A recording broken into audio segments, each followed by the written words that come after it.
rambut rontok pada wanita ketika sedang haid, apakah wajib disucikan saat mandi, dan bagaimana kalau seandainya lupa atau tidak disucikan. Kemudian pertanyaan yang ketiga, bagaimana hukumnya seseorang yang menghafal Al-Quran lalu kemudian ada sebahagiannya yang lupa? Atas jawaban Abu kami ucapkan terima kasih. Rambut rontok di saat haid sunat disucikan.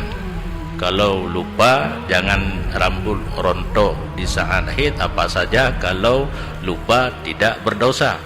Rufa'a an ummati al-khata' wan nisyan. Dosa lupa itu tidak dituliskan oleh malaikat. Kemudian setelah hafal Al-Quran ada yang lupa, dosa besar.